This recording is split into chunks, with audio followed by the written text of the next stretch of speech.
ಎಲ್ಲರಿಗೂ ನಮಸ್ಕಾರ. ನಾವು ಹೊರನಾಡಿಂದ ಬೆಳಗ್ಗೆ 10 ಗಂಟೆಗೆ ಹೊರಟ್ವಿ. ಧರ್ಮಸ್ಥಳ ಬಂದು ತಲುಪೋಷ್ಟರೊಳಗೆ ಮಧ್ಯಾಹ್ನ 3 ಗಂಟೆ ಆಗೋಗಿತ್ತು.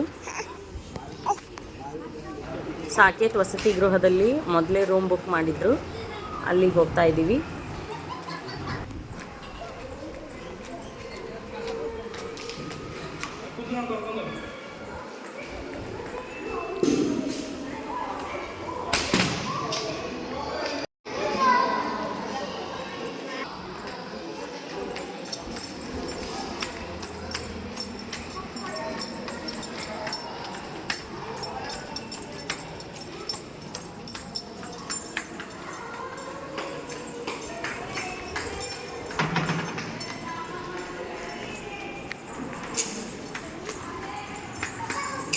ಧರ್ಮಸ್ಥಳದಲ್ಲಿ ತುಂಬ ಬಿಸಿಲಿತ್ತು, ತುಂಬ ಸೆಕೆ ಇತ್ತು, ಸಖತ್ ಸುಸ್ತಾಗೋಗಿತ್ತು. ನಾವು ಇಲ್ಲಿಗೆ ಬರೋ ಅಷ್ಟರೊಳಗಡೆ ರೂಮ್ ನಂಬರ್ 151.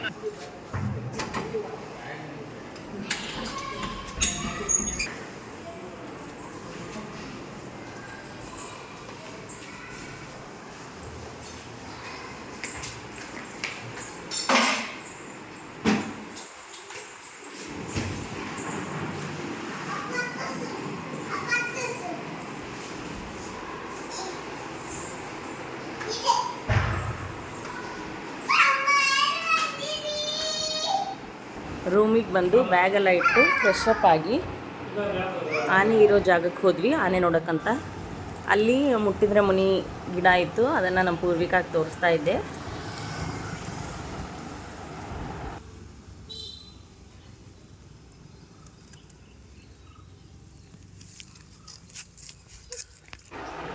ಆನೆಯನ್ನು ನೋಡಿಕೊಂಡು ಬೆಳಗ್ಗೆ ರಶ್ ಆಗುತ್ತೆ ಅಂತ ಮುಡಿ ಕೊಡೋ ಪ್ಲೇಸ್ಗೆ ಹೋಗಿ ಮುಡಿ ಕೊಟ್ಟು ಮತ್ತು ರೂಮಿಗೆ ಬಂದು ಸ್ನಾನ ಮಾಡಿಕೊಂಡು ಟೆಂಪಲ್ ಮುಂದ್ಗಡೆ ಹೋಗಿದ್ವಿ. ಆವಾಗ ಆನೆ ಎಲ್ಲ ಅಲ್ಲಿ ನಿಂತ್ಕೊಂಡಿದ್ವು. ಆನೆದೆಲ್ಲ ವೀಡಿಯೋ ಮಾಡಿಕೊಂಡ್ವಿ, ನಮ್ಮ ಶ್ರೀಶಾ ಖುಷಿಗೆ ತೋರ್ಸೋಕ್ಕಂತ ವೀಡಿಯೋ ಮಾಡಿಕೊಂಡು ಆನೆಗೆ ದುಡ್ಡು ಕೊಟ್ಟು ನಾವು ಆಶೀರ್ವಾದ ತೊಗೊಂಡ್ವಿ. ಹಾಗೆಯೇ ನಾವು ಆನೆಗೆ ದುಡ್ಡು ಕೊಟ್ಟು ಆಶೀರ್ವಾದ ಮಾಡಿಸ್ಕೊಂಡ್ವಿ. ಆನೆಗೆ ನಾವು ದುಡ್ಡು ಕೊಟ್ಟು ಆಶೀರ್ವಾದ ಮಾಡಿಸ್ಕೊಂಡ್ವಿ.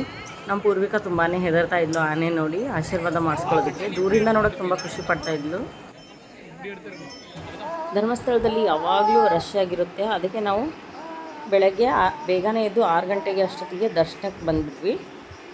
ಆವಾಗಲೂ ಅಷ್ಟೇನು ರಶ್ ಆಗಿರಲಿಲ್ಲ. ಬೆಳಗ್ಗೆ ನಾವು ದರ್ಶನ ಎಲ್ಲ ಮುಗಿಸ್ಕೊಂಡ್ಬಂದು ಹೊರಗಡೆ ಬಂದು ಒಂದಿಷ್ಟು ಫೋಟೋಸ್ ಎಲ್ಲ ತೆಕ್ಕೊಂಡ್ವಿ. ಬೇಗ ದರ್ಶನ ಆಗಿತ್ತು ಅಂತ ಅಲ್ಲಿ ಉಜಿರೆ ಅಲ್ಲಿ ರಾಮ ಮಂದಿರ ಇದೆ, ಅಲ್ಲಿ ನೋಡೋಕ್ಕಂತ ಹೋದ್ವಿ. ಅದು ಎಷ್ಟೋ ಸಲ ಧರ್ಮಸ್ಥಳಕ್ಕೆ ಬಂದರೂ ಒಂದು ಸರ್ತಿನೂ ಹೋಗಿರಲಿಲ್ಲ. ಈ ಸಲ ಹೋಗೋಣ ಅಂತ ಹೋದ್ವಿ. ಅದು ತುಂಬ ಚೆನ್ನಾಗಿತ್ತು, ಹೊರಗಿಂದ ವ್ಯೂ ತುಂಬ ಚೆನ್ನಾಗಿತ್ತು. ಅಲ್ಲಿ ಅದ್ರ ಮುಂದ್ಗಡೆ ಒಂದಿಷ್ಟು ಫೋಟೋಸ್ ಎಲ್ಲ ತೆಕ್ಕೊಂಡ್ವಿ, ವೀಡಿಯೋಸ್ ಎಲ್ಲ ಮಾಡ್ಕೊಂಡ್ವಿ.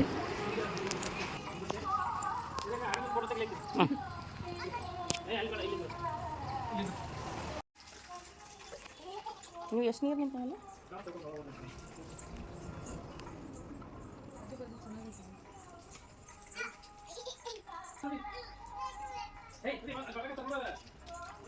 ಇನ್ನು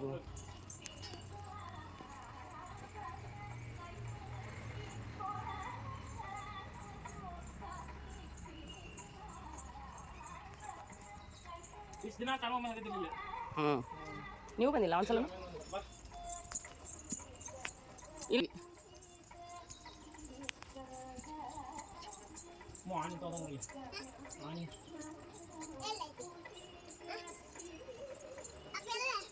ಈಗ ಮುಂದೆ ಕಾಣುತ್ತಾವಲ್ಲ ಮಾವು ಆನಿಗತೆ ಕಾಣೋಲ್ಲ ನಿಮಗೆ.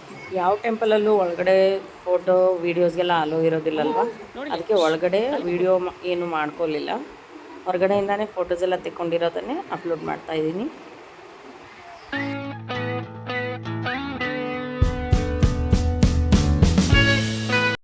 ರಾಮ ಮಂದಿರಿಂದ ವಾಪಸ್ ಬಂದು ಬಾಹುಬಲಿ ಬೆಟ್ಟಕ್ಕೆ ಹೋದ್ವಿ ಧರ್ಮಸ್ಥಳದಲ್ಲಿ. ಅಲ್ಲೆಲ್ಲ ಒಂದಿಷ್ಟು ಫೋಟೋಸ್ ಎಲ್ಲ ತಕ್ಕೊಂಡ್ವಿ. ತುಂಬ ಬಿಸಿಲಿತ್ತು.